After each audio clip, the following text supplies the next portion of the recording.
Hey, what's up, everybody? That's right, it's me polluting your ears in episode 18 of Hammered. I'm your host, Michael Bird, and I want to thank you for subscribing to my YouTube channel, liking this video, and listening to this podcast. This podcast is brought to you by me, ATB. So today we've got two guests on ATB. The first half of the podcast, we're going to have ATB member Erin Miller on. Erin is into the fitness group, ATB Get Fit. She is a fitness coach, and I'm going to have her on to talk about her stretching videos that she's doing in the morning that are being shared in the groups, and we're just going to talk about fitness in general. Our second guest, I brought back Mr. Brandon Cuthrell. He is going to discuss The Last Dance, which is the docuseries on ESPN on Sunday nights about the famous Chicago Bulls teams that won 6 championships back in the 90s. Hey, what's going on, everybody? Thank you for joining me today. This is ATB Hammered, and I'm your host, Michael Bird. We hope everyone is doing good out there. We're still living in this stay-at-home phase of the pandemic, of this COVID-19 crap that's going on right now. So with that being said, people in the group and ATB are starting to do things like they are making videos, exercise videos, stretching videos, music videos, karaoke videos, all kinds of videos to try and entertain people and get people moving and active while we are on this lockdown and all the gyms are closed. So today I have one of those people in the group that is helping out, making some of these videos, and that would be Miss Erin Miller. Hey, Erin, what's going on? Hey, well, not a whole lot. Just like you said, trying to stay moving, trying to get to this new world that we're living in. It's a lot different. So it's just trying to take it day by day, really, and figure it out. No, it's kind of crazy. Every morning, I can't get used to it. It's like we're in a movie. And, Yeah. yeah, it's like my excursions that get me all excited now are trips to Food Lion. It's crazy. I have to do one today too. I'm gonna go crazy. Well, Food Line is exciting. You never know what kind of mass you're going to see, or there's all kinds of things out there now. It's better than Walmart. I don't know. I haven't been to Walmart in like 2 weeks. I've I been wouldn't. trying to avoid the Wally World at all costs. But I got yelled at Food Lion like 2 days ago because after I paid for my food, I was going out the wrong exit. And the cashier yelled at me and said, "You can't go that way. Go the other way." Or maybe she didn't yell at me that bad, but it was still a yell. And now That's a little outrageous. yeah, so they got 2 entrances, but now only one can be used to go in, and the other one has to be used for the exit. And each aisle now has signs on them for like traffic must go up this way and down this way. It's kind of, man, it really makes you feel like you're in one of these like futuristic movies where the world's being taken over and everybody's been enslaved. It is pretty crazy. Do you really think it makes a difference what direction we go down the aisle? I mean, I don't think so. I think they're just trying to avoid that 6 feet contact, I guess. I don't know. It's kind of just this whole Maybe. thing. I get why Maybe. we're doing it, but I'm so over it right Yeah. now. Well, if you check the news, there are thousands of people downtown right now in the streets. So I don't understand how that can go on, but we can't. What, did they open up some restaurants or what? Did I miss something? No, they're just protesting. They're Yeah. protesting. Yeah. There's always someone protesting downtown. It's great. Yeah, it's what people do. People gotta, I don't know. I tend to don't like to talk about politics and all that other stuff, but man, I That's could fine just with me. go on a tangent with this all day, but I don't want to put people to sleep. Yeah, we won't go there. So, Erin, tell me a little bit about yourself. What you're a fitness coach, right? Yeah, so I'm a fitness coach. I work primarily with women who are 50 and under. Most of my clients are in their mid 30s. Most of them are moms. I got into this because I really wanted to help people feel like they're more than just a mom. So I think we get into a routine where we're so focused on our kids, and we need to just take time to focus on ourselves as well. So I've been doing this for almost 2 years now, and it's going great. I don't do it full time, but I hope to be able to do this full time in the near future. Well, I think you're pretty good at it. I mean, you have this stretching thing you've been doing on your Yeah. live feed now. I've done the past 2 mornings, and I got to tell you, it's refreshing. It's kind of hard. Like this morning, I was laying in bed, I was looking at my phone, and it said Erin Miller live, and I was like, oh God, I don't know if I can get up out of the bed this morning and do this. So, I struggled. I did like this half push up to get up out of bed, and I was like, okay, I forced myself to do it. And those first couple of stretches were brutal. Um, and I actually did do your last stretch, that like yoga Good. pose where you That's throw your hip. awesome. Oh yeah, it felt good at the time, but I love that stretch. yeah. Yeah. So are you yoga? Do you take a lot of yoga?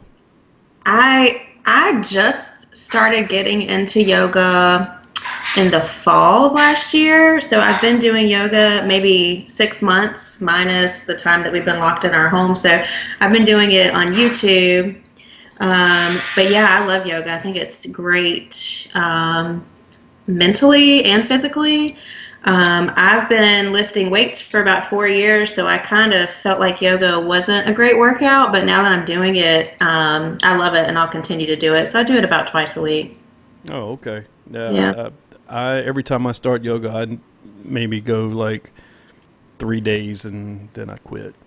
It's so painful.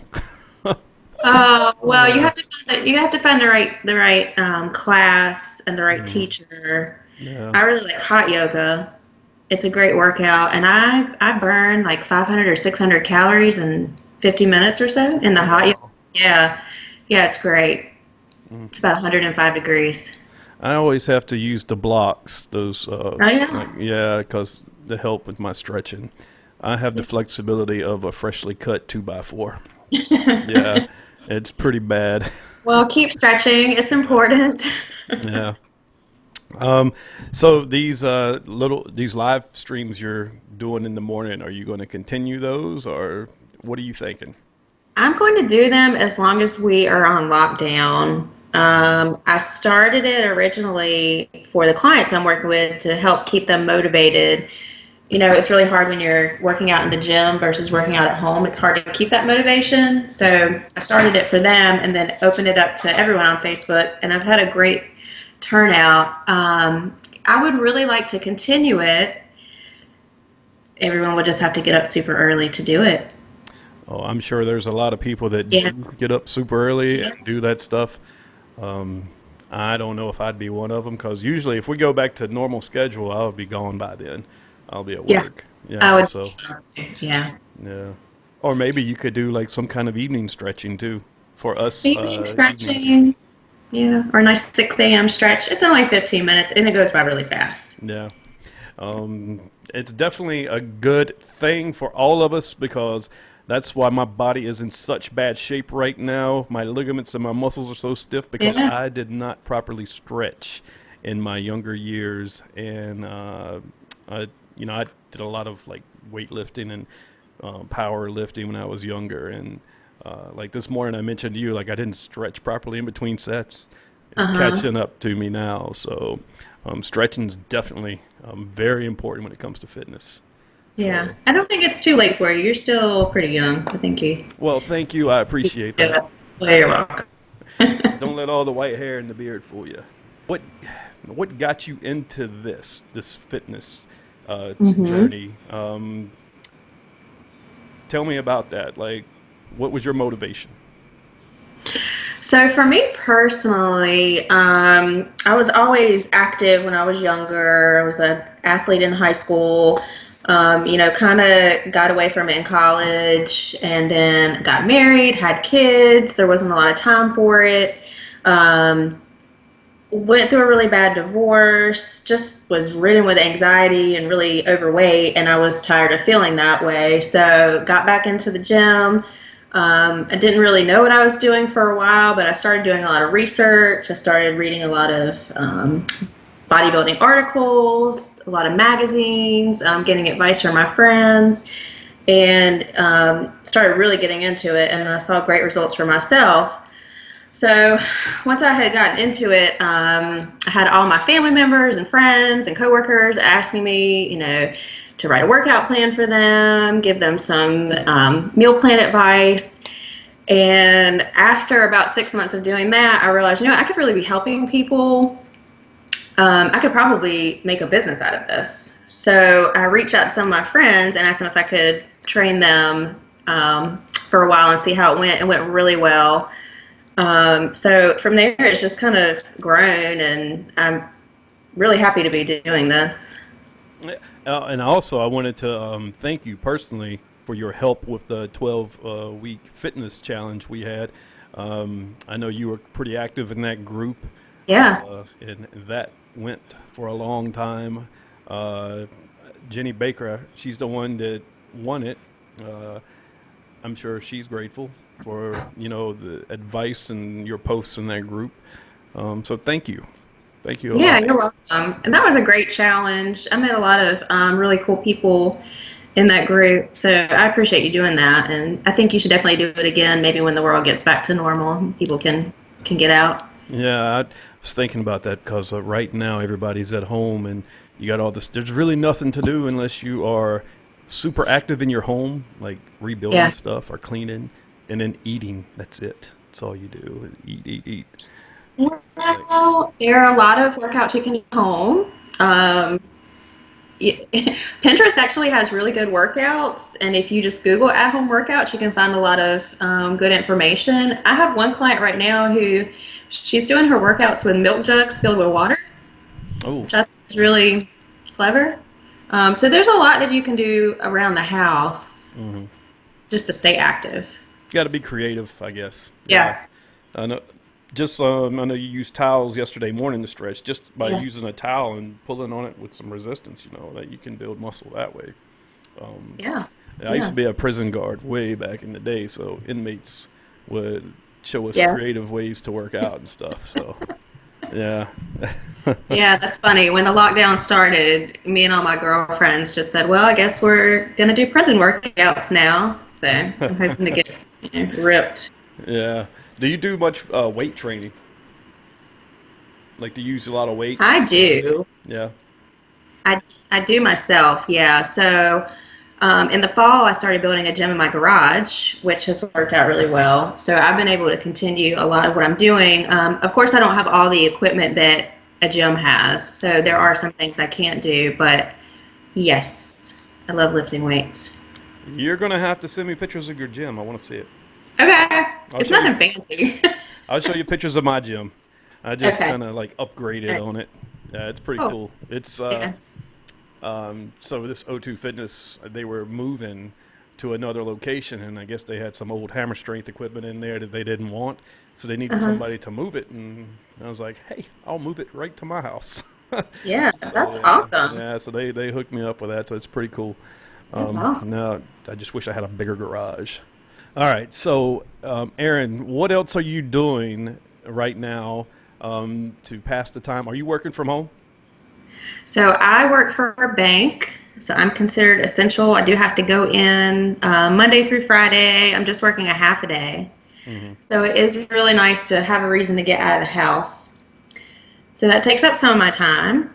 Um, right now, I'm really trying to work out twice a day in the morning before I go to work, and then when I get home from work.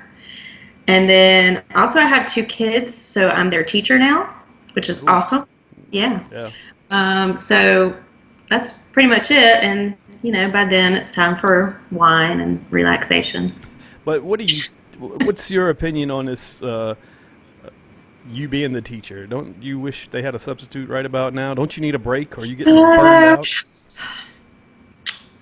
I am the type of parent who doesn't really like homework. Now, I make my kids do homework because I think if it's assigned to them, they need to do it. In our jobs, we have things that we don't necessarily like to do, but we have to do it because it's part of their job, of our job. And so their job is to go to school, so homework's part of their job. So my kids and I we battle when it comes to homework. I struggle, to work all day and then just come home and do 30 minutes of homework with them. So I have a sixth grader who's pretty independent with that. I have a second grader who I have to sit with him and do all of that. So the idea of having to be their teacher and sit with them for 4 hours a day is probably the worst idea ever in the world. I mean, God, don't you just like wish they were at school sometimes? I mean, like you need that a part time. When you've got your I need, kids at home full time all the yeah, time, it's like, yeah. oh, I need that break. I need that break. So it's been rough. It's something that I'm trying to adapt to. I'm a real planner and I like to have a Hmm. schedule. Right now, everything is all over the place. The teachers really don't even know how they're going to structure this.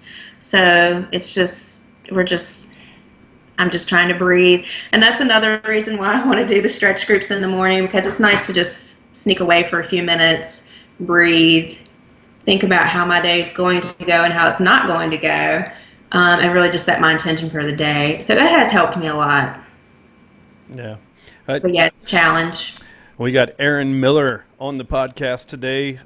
If you are an early bird and you want to stretch out the hamstrings, stretch out everything, wake up early with Erin around 7:45. Is it going to be 7:45, or are you changing the times, or? So I'm doing 2 mornings a week at 7:45, and then I do have a mid-afternoon stretch on Thursdays at 2:30. Mm. So for anyone who's working remotely or home with the kids, it's nice to sneak away for 15 minutes, let the kids play Fortnite or put the TV on, give them some time. You know you're Also, playing. You know you're playing Fortnite with the kids. Come on, just stop. yeah, I'm getting battle royale kills like crazy. Uh, I don't know what that is. I did the old Fortnite thing for like 2 weeks, and I just couldn't get into it. I guess I Yeah. suck. I was getting killed too much, so I was like, I'm over this. But Yeah. yeah, make sure you join Aaron in the mornings and on Thursdays for that midday stretch. I've done it 2 days in a row, and after, I got to tell you, I feel great. One thing I miss about our lives being normal is I was going to the chiropractor once a week, and I haven't been now in Yeah, 3 weeks, and God is killing me. But that's tough. yeah, I've got this thing called the magic back. You ever heard of that?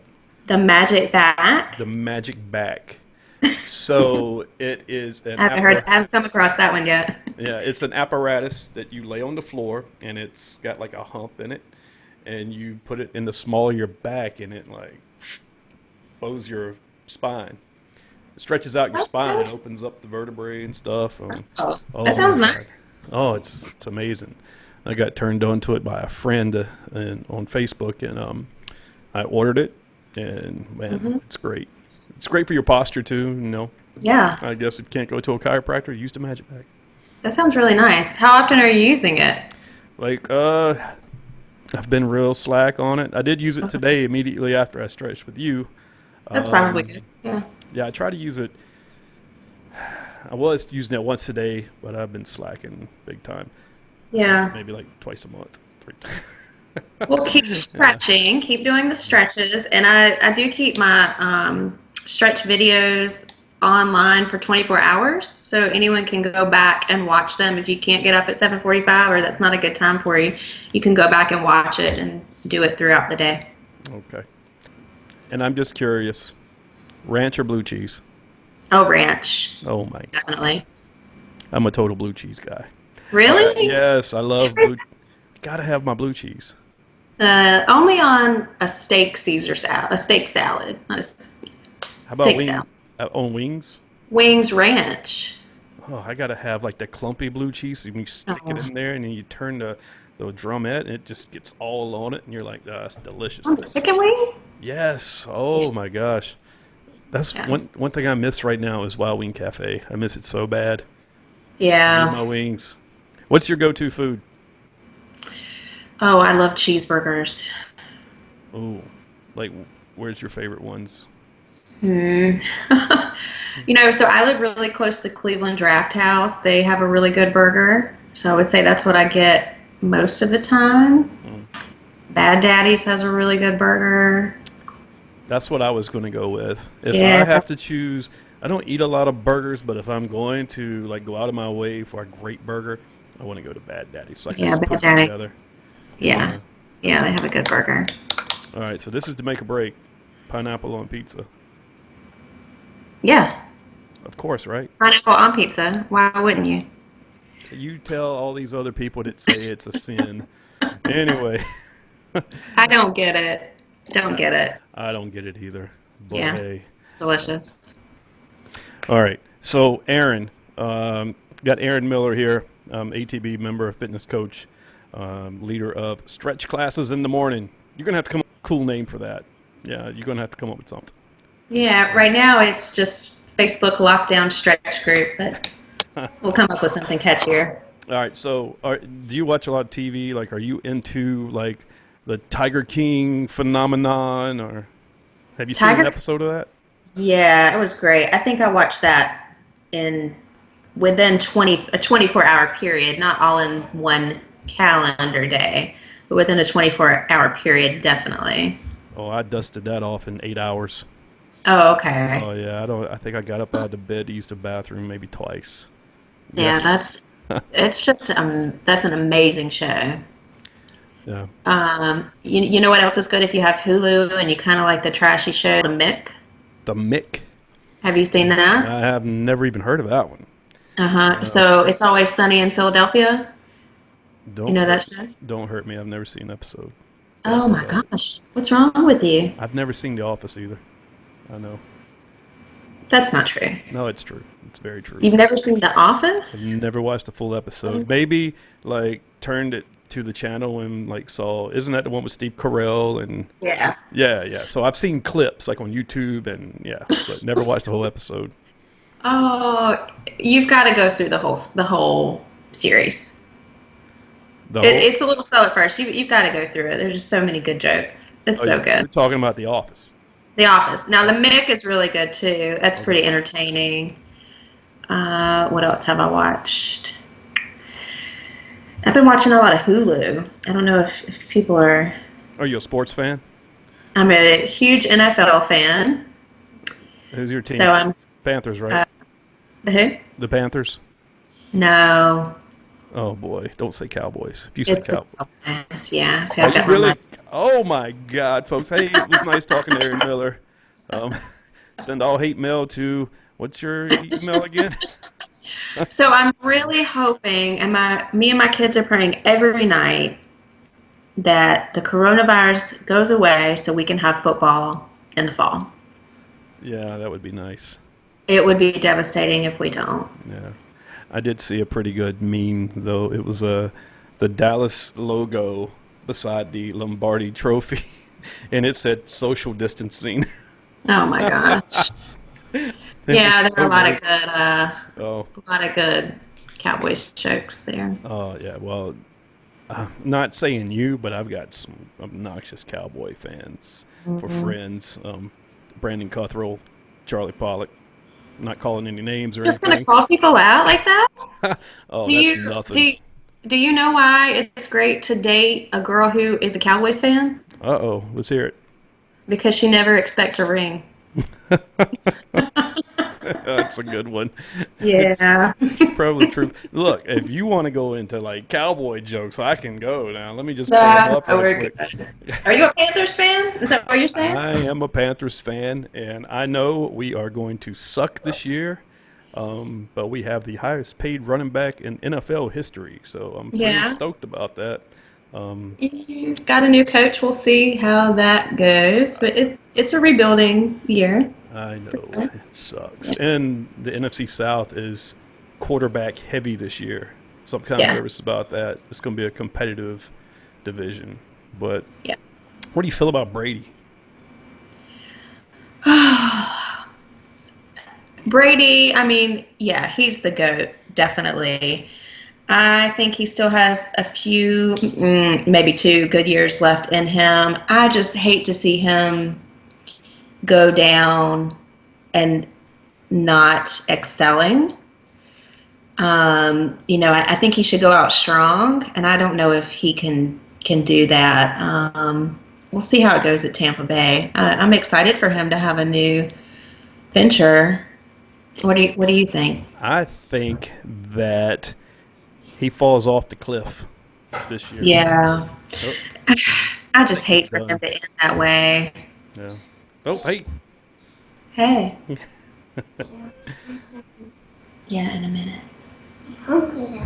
I think kids are hungrier now that they are out of school. Yeah. Yeah, you can have some applesauce. That'd be great. Oh, that's cute. Oh, mine aren't that little anymore. I've got my son just turned 20 on Sunday, and my Yeah. daughter is about to turn 16 in June. So Wow, sometimes I would that's trade. crazy. Yeah, I would trade him in for how old is he? Like 10, He's 7. 7? He's 7, and then my Oh, oldest is 12. oh. Well, that's Yeah, so cool. yeah, good Well, times. so we had like this thing came on Sunday called The Last Dance about the Chicago Bulls. Did you watch that? Mhm. I didn't watch that. I Oh, saw a lot of people posting about it on Facebook. It was really good, right? oh, it's like the new thing to watch besides Tiger King now. That's All all. right. That's the only thing as far as like sports we have going on right now. So it was like the big thing. I think they said 6 million people watched it on Sunday, which I was expecting more than that. But I'll check it out.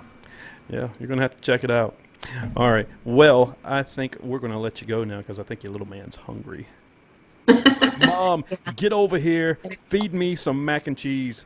Is that his Gonna get him go-to? some snacks. Some snacks. Yeah. Our Chinese restaurant opened up down the street today, so I'm going to have Chinese That's for dinner. awesome. Yeah, I've missed them Great. thoroughly. Yeah. Yeah. All Mm. right.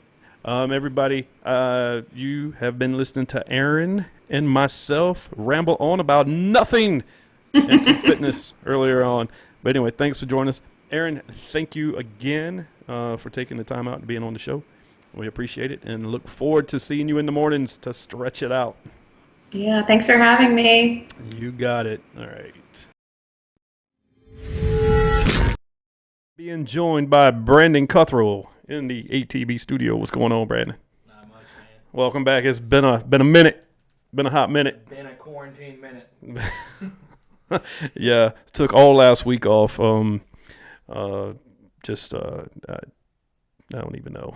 Too much bullshit going on last week, and now we're back at it. So you watched The Last Dance. Along with everyone else. Yes. 6 million viewers turned on ESPN and watched that shit. So I was reading that that is the most watched documentary to ever be watched on ESPN. Like On that. ESPN. Well, they got those 30 for 30s and all that. So I mean, they got a lot to compete with. This was definitely hyped up for like 2 months too. So Yeah. and it's MJ. I mean, oh my God, where do we even start here, man? That's what I wanted to do. I wanted to talk about this with you because this has been like all over the place for the past couple of days. The most popular thing since Tiger King, So, I know exactly where to start. all right. Right here in North Carolina. Oh my God. So, How are all these Duke fans responding to this documentary? It's Well- so big and he's a total. so I don't know. Michael Jordan's one mistake in his career is he did not go to Duke. I mean, the You gotta championships. say Duke and the team was trash. I will say, man, just watching those highlights, like James Worthy was talking, and he was like, "I was better than Jordan for 2 weeks." Yeah. For 2 weeks, Yeah. that was pretty cool. And the whole documentary, watching some of these older players talking about Michael Jordan, man, was insane. But yeah, that was cool. I didn't follow Jordan too much when he was in Carolina. I really didn't start getting into college basketball till like my early teens.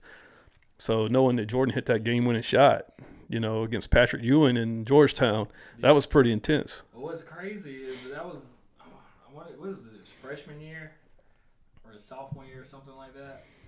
But then, like the big gap, like personally, that I don't remember, and you really don't hear much about, is like the remaining years at Carolina and then like the first few years of the Bulls. Like you see the highlights and stuff for his first year, but really until the '90s, it's like what happened in that gap, you know? And they kind of dived into it in the documentary, and like I didn't know a lot of his like the switch play and some of his big moments were in that gap. But you know, you always think like what was happening before the '90s and after that game-winning shot, and they kind of go into it a little bit. Yeah. Yeah, and just seeing Jordan riding around on his bicycle in Chapel Hill, Dude, that was pretty crazy too. Did you remember the letter that he wrote his mom? Oh yeah. How crazy is that? And saying, "Hey, sorry about the phone bill, and can you send me some stamps?" here's my account number. Yeah. Can you put $20 in there? Put some money in there. Dude, Damn. that just goes to show you, Carolina does not pay their players. Just saying. Yeah. Well, what was crazy too that I got out of this was Jordan was going to go back for his senior year, but Dean Smith, Coach Smith, talked him out of it. Said, "Look, you need to go pro, Michael," because he was Michael back then. Yeah. He went from Mike to Michael when he hit that shot, against Georgetown. Well, I mean, that's a whole. I mean, he didn't talk about it much, but back then it was a completely different aspect as it is now. Because everyone wants to be one and done, go straight to the NBA. Back then, everyone stayed 4 years. Yeah, everyone. They wanted to. And now they probably won't even be going to college. What's that cat's name? The number 1 pick for next year. Oh, no. Oh God, I just saw a video on. Yeah. Anyway, he's like forfeiting college and going straight to the G League's pro program. Yeah, I think that's the remember option. You could either play college or go to the G League, the developmental league or something for a year. Yeah. Which I think is stupid. So if this is going to be like a trend now, the college teams we're not going to have superstars in college anymore. They're not even going to be one and dones. I doubt it. I mean, the one thing that you get in college is you won't get in NBA is notoriety and like what's the word I'm thinking of? Basically, everyone sees you. Yeah, exposure. You're getting national exposure. So people that are superstars coming out of high school aren't going to be superstars in college. That's going to make room for people that wouldn't have been recognized by someone. You know, they would have been in somebody's shadow. So I guess it's kind of good. It's giving people with a little less notoriety a little more camera time on ESPN. But Duke's always going to get the better ones. No. Yeah. Just because you had to. You had to. Hey, look, I'm just saying the past couple of years, bro, how many one and dones have we had? It's crazy.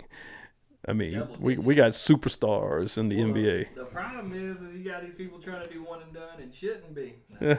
Like I just saw Cole Anthony's declaring for the draft. I'm like, dude. Oh, don't. He needs to stay back. Just because. He gonna be down there with Grayson Allen. I mean, Cole Anthony. Yeah, of course, that's Greg Anthony's son, longtime New York Knick. I don't know what Greg Anthony's doing now. But being a dad to his son, he needs to tell his son, he needs to give his son some advice. You need to go back to Carolina for another year. Actually, you should transfer to Duke, son. Nah, the last. So another thing I got out of this documentary that I had no idea, and I guess I'm under a rock, but I thought Jordan's first gold medal was in the '92 Dream Team. All right, I had no idea he played. Was it '84 in the Olympics and won a gold medal then? Because it was all amateurs. I think the Olympics, right? So it was 80. I want to say 88 or 80. Well, it was 84, 88. Well, when was he drafted by the Bulls? It was the year. 84. Yeah, it was the year before he was drafted, because he wouldn't have been eligible if he'd had played a game with the Bulls. Yeah.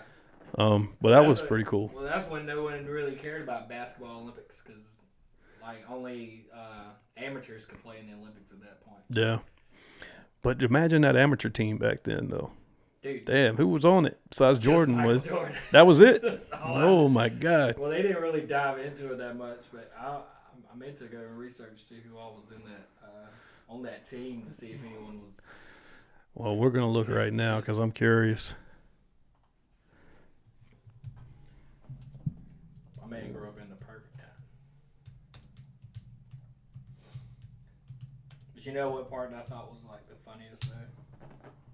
What was that? When they were interviewing his dad, and he was talking about him, and he's like, man, he's like, he'd come in there in the garage and try to help me, and I'd ask him for a screwdriver, and he'd come back and bring a wrench, and I'm like, boy, go in there with your mama.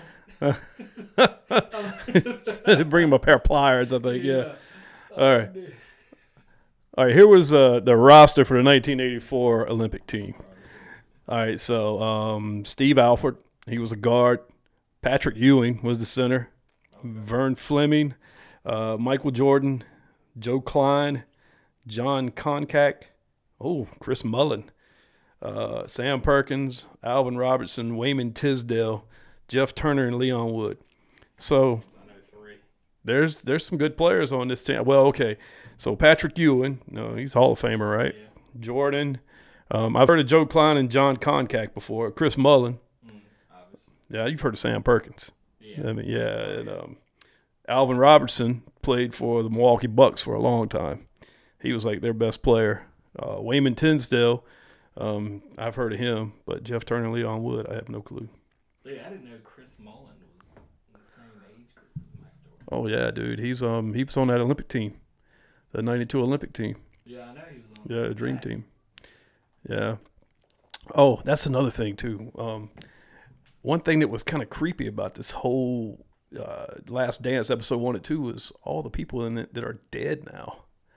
That you were watching. Yeah, there was like a ton of them in there that were dead. I mean, Commissioner Stern, what's his name? The freaking GM. Jerry. Yeah, he died in 2017. And his dad. Yeah. So, you know the Dean Smith. Well, yeah, well, obviously.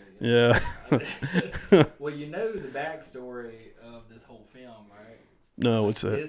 This film has been in an archive. I want to say they said Pennsylvania. Oh, I did hear this. Yeah. Since the guy documented it in 97, 98. Yeah. I think I read an article and the guy was saying, he was like, this is like towards the end of Michael Jordan's career, not once has anyone like documented his like day-to-day life, and he's like, it'd be like a travesty if no one did. And he ended up like negotiating. I think he talked to the owner, the GM, and basically they just said, you have to talk to Phil and Jordan. That's the only two people. Mm-hmm. And he went and talked to Phil, and Phil was like, I don't mind, sacrificing my privacy for a year, for history. And he was like, well, but you got to talk to Michael. And basically the deal they came up with was, yeah, you can shoot the footage, but it's under my terms and under my controls. I can tell you when you can and can't. And he actually has the sole rights to the footage. So basically, after he shot it, they had to put it in the archive, and the only time it would be able to be revealed is with Michael Jordan's approval. So here's what I heard about that. I heard what you said was correct all the way up to, I think it was 2016. Like Jordan brought in this film crew. They had all this stuff spinning in the archive forever. Now I heard that Jordan didn't release the rights to it until 2016 when LeBron James won the championship and had a parade or something like that. Yeah, That's and correct. It was the same time. So the guy that's editing or directing the footage was actually the same guy that did like 30 for 30s and like Iverson. He did Coach Carter, Varsity Blues, and I read an article that he wrote about how he approached Michael Jordan because like people have deemed this like the holy grail of documentaries, and people have been trying to pitch him and anybody else to get a hold of this footage, and like everyone's been turned down. So like this guy wrote a whole article based on his experience leading up to asking Michael Jordan, and he gave him his resume, and after reading the whole resume, Michael Jordan was like, "Wait, you did that one?" Talking about the Allen Iverson 30 for 30. He's like, man, I watched that 3 times. And then he said, all right, man, let's do it. And then that's how he got a hold of it, of the film, to be able to make a documentary. Because it's been talked about amongst like documentary producers. So that the guy mentions that he's like people have done some of the best documentaries, like they pass this information down and no one can touch it. No one was able to touch it. And he turned everyone down. that wanted to. Because if anybody's got something to fear from the release of this documentary, it's probably Jordan. Not that he would fear it, because Jordan, he didn't give a fuck, man. He was like, I don't care if you think I'm a bully. I just want to win championships. Yeah. So this documentary can't portray him in a negative light, the way he treats other people. Oh, yeah, because one thing I didn't agree with was when Pippen in episode 2, which was about Pippen, how Pippen was the lowest paid player on the team, and he was the 22nd highest paid player in the league. Yeah. I mean, Jordan was making $36 million. He was making $2 million. Yeah. $2 freaking million, and without Pippen, they wouldn't have won shit. Now you remember the part where they talked about it, right? Where I think it was the owner, his agent told him to turn it. It was like $18 million for 7 years or something like that. Mm-hmm. They told him to turn it down to wait for more money, but he had to do it. Family members and came from a bad background. He just wanted the money. I think he had a bad agent. Well, I think that's who told him. The owner, his agent told him, don't sign this yet. Yeah. You can get more. But it also reminded me of, you remember in the movie Straight Outta Compton, when the white dude that was their manager was letting them sign checks, and that was all that they were going to make. No. Because remember, he made them sign a contract, and when they signed it, he gave them the check. It was like $75,000 or something like that. Mm-hmm. But that was it. That was all the money they got. That was it. Man. Cheated all of them out of millions. It's crazy. Pippen should have been, I wouldn't say making the same as Jordan, but man, he should have been $20 million, $25 million, something like that, man. Sonics, I think he would have. If he would have stayed on, what was it, the Seattle Sonics? Oh, Seattle Supersonics. That's where he was drafted. Yeah, if he would have stayed there, I think he would have. But it also questions is how high profile would it have been if he'd have been on the Seattle Supersonics? Well, at that time, the Supersonics had Sean Kemp. I think that was around the same time frame. You had Sean Kemp, Xavier McDaniel, Gary Payton. Maybe they came a little later. The early 90s. Yeah, well, the early 90s, and that was those guys. Yeah, the glove and Sean Kemp. He's a baby maker. I think he's got more babies than Antonio Cromartie, I think. Yeah. More than Phillip Rivers. Oh, Jesus. Well.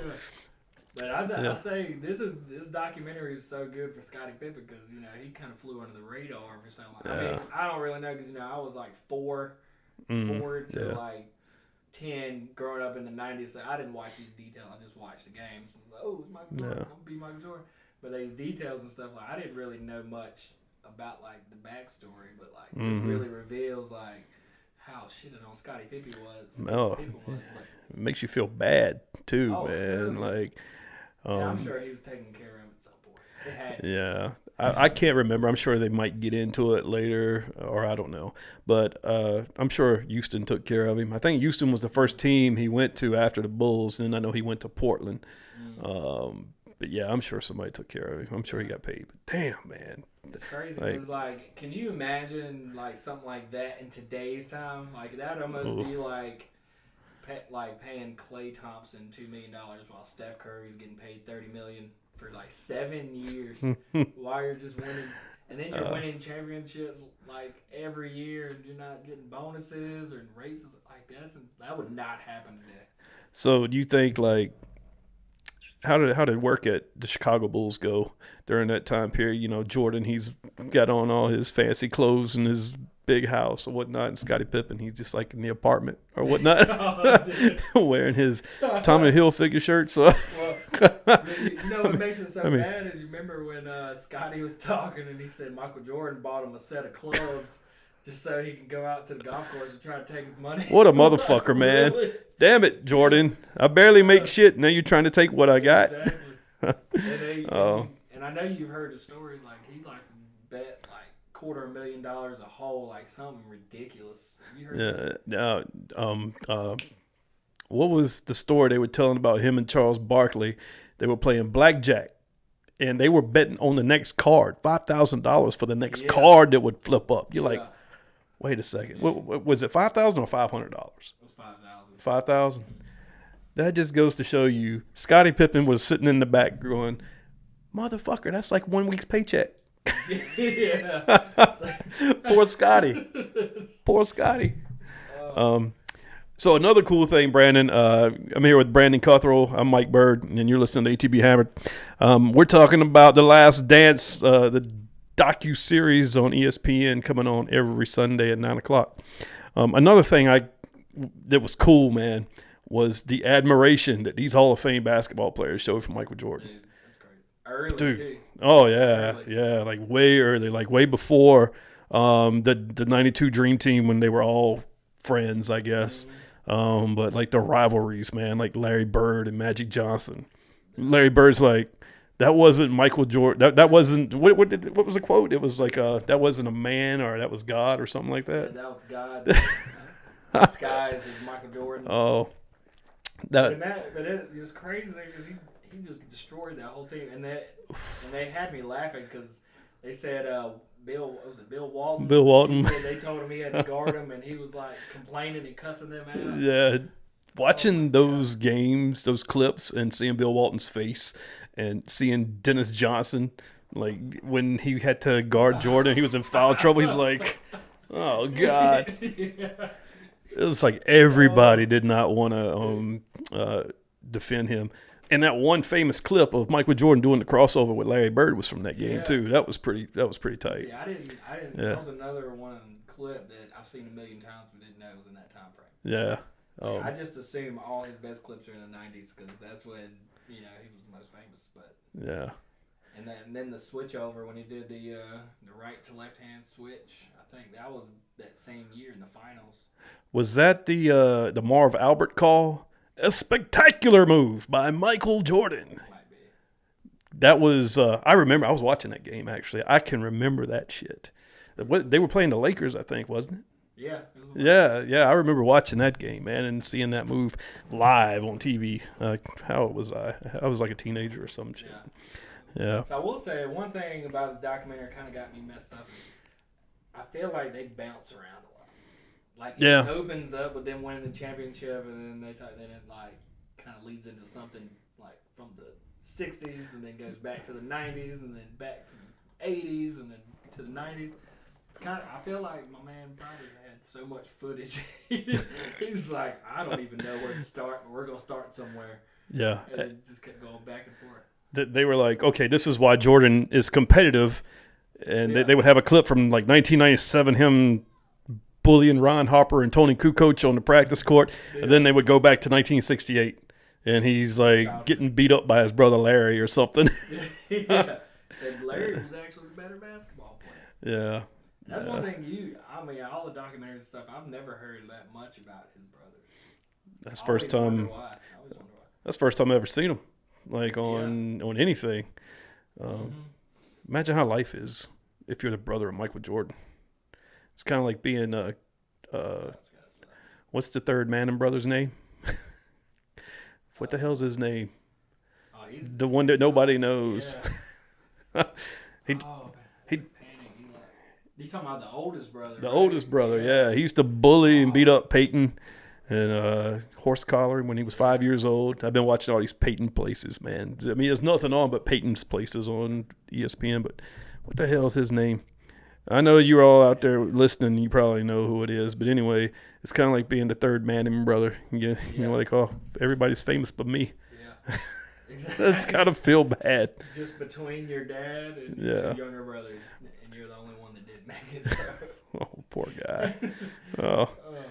Yeah. Well, he can like say, well, it's because of me that you two are freaking famous, because I beat y'all up and shit and toughen y'all up.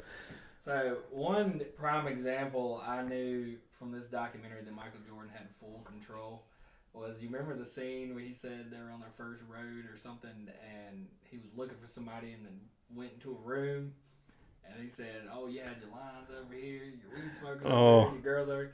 Now, do you honestly believe my man just like said, you walk out? I mean, he probably did just walk out. I don't know. What would you do? If the girls, the drugs and the pot, nah. I would say at his age, coming straight out of college, I think it would be too much at first. Like, that's something I feel like you would have to ease into if you haven't been introduced a lot. Because, I mean, obviously you're not going to hear anything in college, so you don't know what he's seen or done in college. But, like, I don't know. If personally, if I walked into a room now and there's lines, weed, and girls, I'd probably walk out because I'm not into, like, all that drug stuff. But I feel like at first it probably, like, scared the shit out of him. Like, the hell? I'm trying to put myself in his shoes. I'm a rookie. I come up to a door and it's the whole freaking team in there. I don't think he just walked out. They probably were like, trying to get him to stay or whatnot. And I'm like you. I don't mess with the pot. I don't mess with the drugs. But the girls, that would have caught my attention. I might would have like floated over to where the bed. Oh yeah, depending on what they look like. Yeah, I mean, one would think, he hung out, for team camaraderie, you're trying to fit in with the team. Yeah. But then on the other end, he talks about, what did he say, like 2 games in, he talks about that one game. The Milwaukee Bucks, where he brought him back. Yeah. And they realize, like, oh, okay, this is the guy's coattail we're riding. So it's like, I don't know. Maybe he looked at himself above everybody else on the team.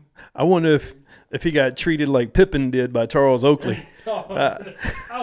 Dude. Jacked him up on the board?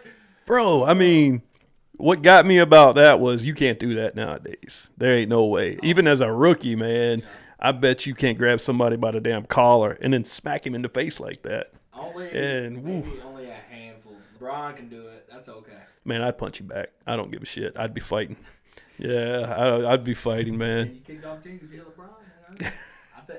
Now, would a Charles Oakley type person be able to do it? No, but like, would Kobe in his prime and like Shaq, like somebody like superstardom, if they jagged you up, you just might as well take it. I mean, if you try to swing back, then the whole world's gonna hate you. So, and here's something I didn't know either, man, was that Charles Oakley, I always thought he was a Knick. I didn't know he was on the Bulls. I didn't know him and Jordan were best friends at one point. No idea, man, because I had no idea that Oakley got traded to New York to get Cartwright. Cartwright. I'm Bill Cartwright. You remember Bill Cartwright? Yeah, that's what he used to talk. Which was one of the craziest. Oh my God, it's the craziest trades. Yeah, and yeah, I had no idea, man. Charles Oakley used to be his enforcer. Yeah, that's what he was like, his big brother. Enforcer, and he slapped Scottie Pippen in the face. And Pippen, man, he just took it and was smiling. And I don't know, man. I mean, I feel like the way with Michael Jordan's mouth, you have to have like the big brother. Yeah. You don't see. I mean, you see a couple of times. You don't see a lot him fighting, but then he was like an avid trash talker, like bad. So yeah, and one thing that I think Jordan should have done, man, because even Jordan admitted to this in the documentary, that if it was, you can't say Michael Jordan without saying Scottie Pippen. And you really can't, man, because if it wasn't for Pippen, they wouldn't have won. Yeah. You saw when he was out. Yeah. They were losing their asses off, man, and lost 4 in a row on the road. Almost lost to the Clippers in double overtime, which was like the sewage team. Yeah. Like, what's the shittiest team nowadays? Like, the Charlotte Hornets. Oh, God. God. Oh, no. How they fallen from grace. Oh.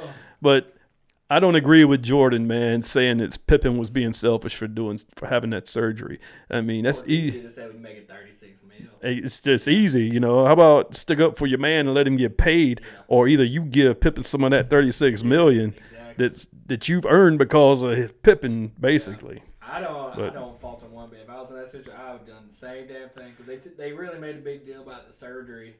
Saying, he could have got it done right after the season and been ready for the season, but he waited, till late summer and then came back. I mean, I would have done the same thing. I'd have done the same damn thing. I'm getting paid fucking chips and crackers. Like, come on, dude. Do I even have shoes? Yeah. Like, does Pippen have a brand of shoes? He doesn't have shoes. I mean, come on, man. Yeah. I'm not an avid shoe person. You don't buy like a pair of Jordans every month? No? You don't do that? They're like $200, bro. God, man. And you can't technically walk like correctly in them. Like you have to walk like you're on the stairs the whole time. Look, you'll scuff them. You don't want to scuff them. People want to yell and argue about who's the greatest basketball player, Michael Jordan or LeBron James. I'm going to tell you one thing, man. 20 years from now, kids aren't going to be buying LeBrons. There are people buying Jordans right now that weren't even alive when Jordan was at his pinnacle, was winning. There aren't even people alive when he was winning his 6th championship that are buying Air Jordans right now. Yeah. I think it's the slogan. Like, I think his whole intro into Nike, into Air Jordan was like the perfect timing.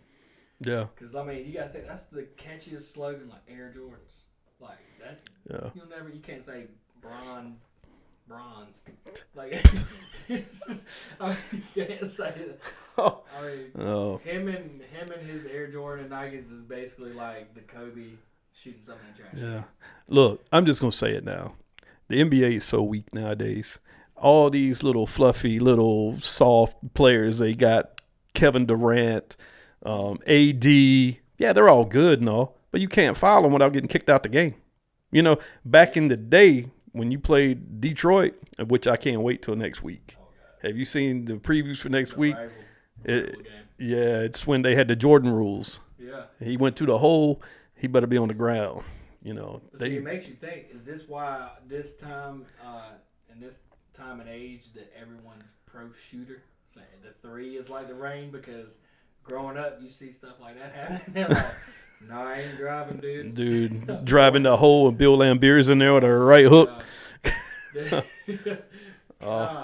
So, Isaiah Thomas and Michael Jordan had some kind of rivalry, right? Like, they hated each other. Oh, yeah. From what I understand, he's the reason why Isaiah Thomas wasn't on that Dream Team.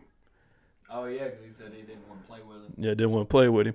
But there's one clip they're showing from that's going to be next week, where like Jordan goes to the lane, goes up for a dunk or something, and Isaiah just grabs him around the neck and backpacks him. Dude, that's gonna be a good episode next week, man. I just like seeing the new footage, and like basically just watching footage from the '90s, because it's like, look at that hairstyle. Look at that shirt. Look at them shorts. Look at them shorts that go all the way up to their upper thighs. Like when he walked in with the Puma hat and like this big old shirt, like. Oh yeah. I like the practice footage. I wish they would have more practice footage, like Jordan yelling at teammates, and I really want to see the Steve Kerr fight. I wish they had like documentation of that. Like the 7th or 8th or 9th or 10th one. Probably, because it happened that year. They were filming everything, right? It's got to be on. It's got to be on footage, VHS footage from 1998, 97. Yeah. Oh my God. With the Sharpie. Yeah. Also, they got Dennis Rodman coming up next week too. That's going to be pretty good. He was in a little bit. I think they're going to dive into to like his role on the team, and then what he did while Pippen was out. Yeah. And I don't remember those details, but I mean, Robin was always a beast, but I mean, without Pippen. I mean, yeah. Hey, and Brandon, so I was talking about the people that had died in this documentary, man. So it's kind of morbid to watch it. And you got like Jerry Krause, he died in I think 2017. You got David Stern, he just died. Of course, Dean Smith, Michael Jordan's father, Craig Sager. Is there anybody else? Probably. We just don't know who they are. And so let me ask you: do you think Jerry is the most hated man in the world? Now that people know his. So Jerry Krause, the GM of the Chicago Bulls. So first off, he was responsible for building those championship teams. He's the one that did it. But it's like, who said it in the documentary? He would get in his own way. He should not have tried to break up that team at the end. Oh, it was a black ball-headed guy. This on part of the interruption. Shit. Oh, Michael Wilbon. Yeah. Okay, yeah.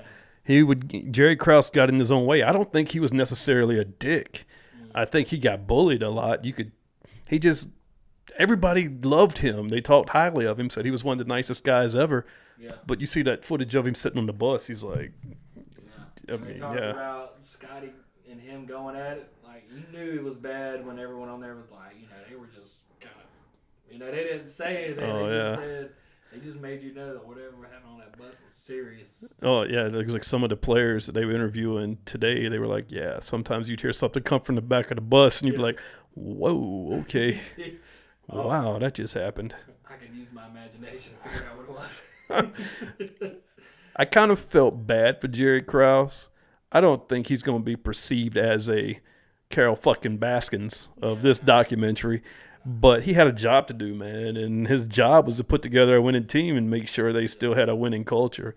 My thing is, how do you tell Phil Jackson after winning 6 championships, like, this is your last year? I don't care if you go 82-0.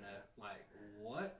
I think what. Yeah. So my thing was, they talked about the Bulls before Jordan got there, and they talked about how crappy they were, and all of a sudden they just blow up to superstardom, like world champions, like best team on the planet, probably best team in history. Mm-hmm. So you go from absolute worst, you go from 0 to 100 pretty fast, and I don't think he actually knew how to handle this type of superstardom, and I don't think he liked it because he was an organization employee, and they talked about it.